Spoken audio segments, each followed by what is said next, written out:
In 5 days, I am heading out to Ridgeline Defense for the scope carbine class. If you have not seen any videos or posts from Ridgeline Defense, I don't know where you've been, but they've been around for a minute. The class facility up there is phenomenal. Nothing better I've been to in regards to location, staff, everything. So this is the first rifle class I've been to as far as an actual 2-day scope carbine. I've shot rifles up there at other classes. Last year, the Bash Brothers class, we had 1 day of kind of Alex's intro to scope carbine, but it was like 3.5, 4 hours, and we ran into a really cool 3rd day event. So I'm going to break down some of the things I'm taking there for you guys, and also some things, since I've done these classes several times, probably more than that, but I'm going to give you a few things that I see happen at the classes when you get there. And these are things that I've seen multiple times from multiple people. Guys, before I get too far in that video, let me tell you about what I do. I own RDR Gear. We're a soft goods manufacturer. We specialize in plate carriers, placards, chest rigs, a full line of canine gear, things like our ammo totes that we have on our website at RDR, and of course our surfer line holster mods, holster wraps, holster accessories, all which you can find on our website at rdrgear.com. So with all that housekeeping out of the way, let's talk rifle. So I am kind of an SPR purist. I like a 14.5 gun. I like a high power variable optic, I guess you want to call it, since there's no real name for that. But I usually run a 3-18 Mark 6 Trimmer 3. My Mark 6 recently found a new home so that I could upgrade to the newer, better improved Mark 5.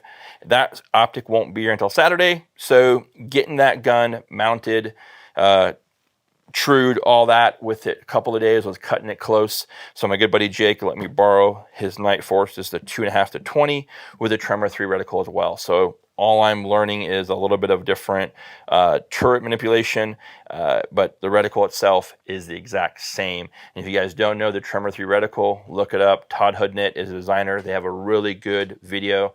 It's a little bit intense the way he talks about it, because he knows it, but the Tremor is a great optic for simply being able to mill, range, and hold and adjust for wind without dialing any of your turrets. So that is a great option there. And I'll go into probably Tremor when I come back from Ridgeline, because I'll redo the gun with the Mark 5 on there, and I'll give you guys a little bit of overview on the second iteration of this rifle.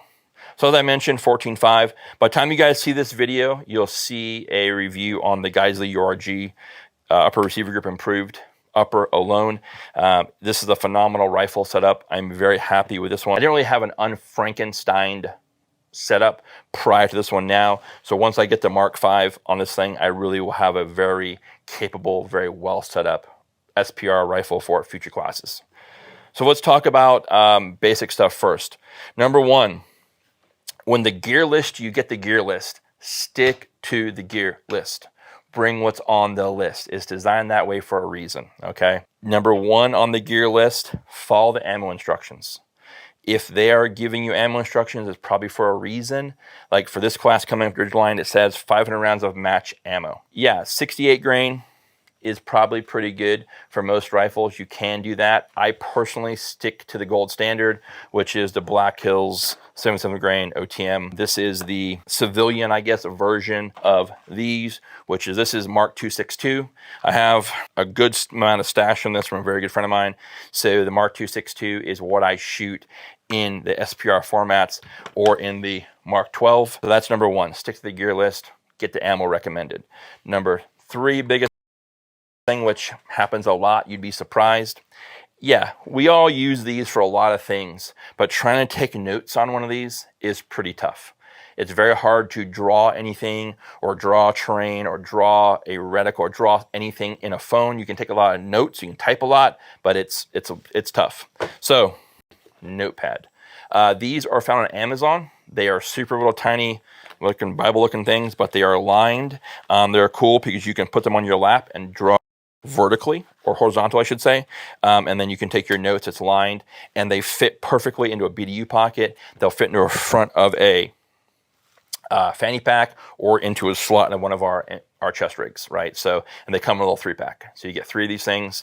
Normally what I'll do when I go to a class, I'll write on the cover with a Sharpie what class it was, and I'll keep this notepad so I can refer to it at a later date. Magazines. Most everybody I've ever been to with a class who's been down to either Bucks or other places, they bring magazines, but they bring 30s. Just like this situation, right? So we have a 6'9" bipod maxed out to the height it could possibly get, okay? As tall as it gets. We're still touching here, and we're touching here. 20 rounder.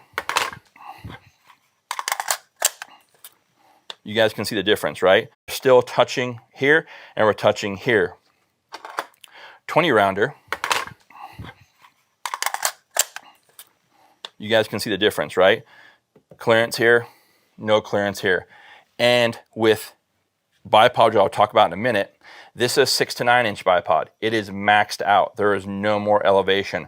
I can't even get a rear bag in here right now, and with this magazine. So if you are going to a scoped carbine class, it is nothing wrong with taking 3 to 4 20 rounders with these 30 rounders, simply to have the ability to shoot in a prone position, maybe your day of zeroing, or as like at Ridgeline, for example, there's a lot of vertical terrain. Same at Buck's place on Teasdale, there's some elevation. So by getting into a 20 rounder, and now if I take the Ridgeline bipod, for example, extend it to the full 13, you can see how much more elevation I have in regards to bipod extension from a 6 to 9 bipod to a 13-inch bipod. This doesn't look like a lot, but it is in regards to magazine. All right, because if I swap magazines,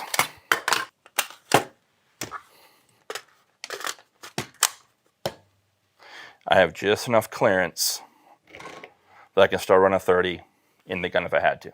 Okay, so again, that's just something as an option for you guys. If you're going to go to one of these classes, take your 20s. You don't need to have a ton of them, but I would say 2 to 3 20 rounders with your 30 rounders, right? That's to give you an option. So what I normally do is I take 6 and 6. And what that allows me to do is preload my magazines the night before in the hotel. So when I get to the range that day, I'm not jocking magazines. I can just go back, dump an empty, grab a full, go back to the line, and work from there. Next thing, you guys, comfort, right? I'm older than a lot of you guys, and if you've never been to a range you're going to, you don't know terrain. You don't know what it's made for. If it's going to Florida, probably getting some grass. Go down to Teasdale, you're getting a lot of rock, a lot of clay, a lot of dirt. Ridgeline is a lot of gravel and rock, so having something like a pair of Cryes where you have your knee pads built in, right? That's a great option. Or if you don't want to go spend fancy pants like these, then get the Arc'teryx knee pads, whatever you want to get. But the more comfortable you are, the better you're going to perform, and the more you're tuned into what's being taught versus, you know, rubbing your elbows raw or knees raw, etc. You don't feel like shit the next morning, because trust me, I'm getting older dudes, younger dudes, whatever. When you go to certain classes, you're going to work. It's not a lot of laying in prone. It's a lot of kneeling, double kneeling behind barricades, behind a prop line, etc. So having the ability to be comfortable while you're there is a huge, huge upgrade. Belt, or I should say storage, right? If you guys can run I just run a basic belt with at least 2 rifle mags on the belt. I normally take my pistol mags off, but I can throw a Sharpie here or whatever. But one of the things I definitely recommend some kind of a dump pouch for your magazines. That way you just don't have to shove them in your pocket. You're not laying on one or whatever. Quick dump pouch in here to just chuck your shit in there. Things that you can store here is gloves. You know, I may not always shoot with a glove on. I may shoot one in my left hand, but not my right. So I just keep my gloves in the dump pouch at all times. I know where they're at. These Blue Force Gear ones are super cool. They simply fold up in this little pouch right here, so you can tuck it away when you don't need it. It's a good option. Your chest rig of some sort, right? Run a chest rig. Chest rig, I can keep my notepad. I can keep an extra 20 rounder if I need to. I can keep sunscreen, pens, pencils, you know, snacks, whatever. I can also keep my Kestrel, my laser rangefinder, in an amp or in the chest rig itself. But having some kind of storage is crucial. Loose ammo. Our range totes are very popular with, this has been something we sell more times than not. It's just something that we've always sold. These will hold 500 rounds of loose ammo in 5.56 and damn near 1,000 rounds of 9mm. And what that does is, so you can open it and just open it like so, sit it on the table, keep your mags in here. You can leave your full ones in there, whatever, grab a magazine, grab your rounds, and load everything up. But it just gives you a way to get rid of all your cardboard. It just also allows you to keep track of your round count. If you know the class said 500 rounds, throw 250 in here, take the rest of the ammo, keep in your car. This is kind of a good way to mentally round count what you're shooting that day. If you're gonna be short, you're gonna be under, etc. So, but the ammo totes are on our website. They come in a massive amount of colors. You get anything we wrap in a holster wrap, you guys can get an ammo tote made in as well. So, guys, that's what I got for you there. This other rifle is going with me. The upper receiver is going with me as well. This is the 1-8 Nightforce. If there's an opportunity for me to run that, it'll give me some time on that optic. I haven't had it very long, but also, as I mentioned, I'm more of a purist in the SPR format by running a 3-18, 2-10, etc. on a 14.5 gun. I know within social media space, especially what Joe Dawson teaches at Bruiser Industries, the 14.5 system or 12.5 with the 1-8 is very popular. For me personally, I feel having that extra in a 3-18 for the Mark V coming or 2-20 is, I think, a very, very viable option. I'm not worried so much about kind of any kind of run and gun or CQB stuff with this. The only thing the primary gun with me that's going to Ridgeline does not have, it should be here tomorrow, is a piggyback red dot for this rifle that I'll mount up top here and slant it through the two turrets because this turret's a little bit tall. If I can clear it at 12 o'clock, I will. If not, with the LaRue mounts, I can cant it in between right here, going sideways here, and that's a benefit as well because once I grab that rifle, all I have to do is cant it, and I've got that offset 45 red dot. So the last piece I'm going to talk to you guys about, rear bags. Without fail, someone is going to show up to class with a rear bag. I don't understand how that happens, but it does every time. So this are some of the bags I take with me. This is a brand new bag from MDT. This is the peanut bag. And this one, once you lay it onto something, it kind of takes the shape. And now with a very dense bag, I can throw the rifle on top of there. I can really be aggressive in how I get the rifle on there. I can load into the rear. That's an option there. We also have, we're going to bring these back to the website. The new website's being developed right now, but these are the baby rear bags. These are just elastic ones that we made a while back that I can kind of just put under there. You can control the ride height of the rear of the rifle based on how you squeeze the bag. These are kind of small. They, you know, it's just something to have, but we have a couple variations of this. And of course, another MDT. This is a light fill from MDT. I don't remember this one's called, but everybody's rear bags are pretty much the same design.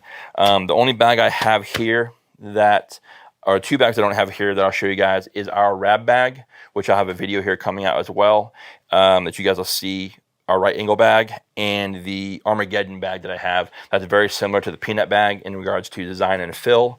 But I take usually these three anywhere I go, simply because someone's gonna forget one.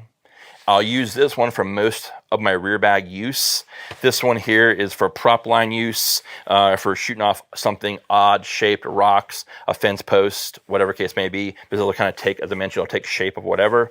And then I just keep one extra one for someone to borrow, because without fail, someone will forget one. It's just, it happens all the time. So, but guys, that's what I got for you on the Ridgeline prep. Once you guys see this video, there'll be a follow-up video for like an AAR of the class. You guys can have some information there. I'll share with you also any gun changes they recommend. Don't be afraid to take suggestions on rifle setup. There may be a portion of every class or any class you go to that has a rifle setup and you're thinking, well, shit, my rifle's already squared away. It's done. Be open to different suggestions. It might be a position of a bipod. It might be a stock position, etc., or way you hold or grip the gun, operate safety, whatever it might be. Be open to trying new things when you're there. Remember, the guys you've paid to teach you this stuff are professionals in their space. They may have done this for a career within the military, in the competition community, whatever case may be. Be open to trying new things while you're there. Maximize your investment of your travel time and money. And that's all I got for you guys. Thank you for watching. We appreciate the support. If you like the content, you like what you're seeing, hit the subscribe button, turn the notifications on. It'll tell you next time we upload a video. Till next time, be well.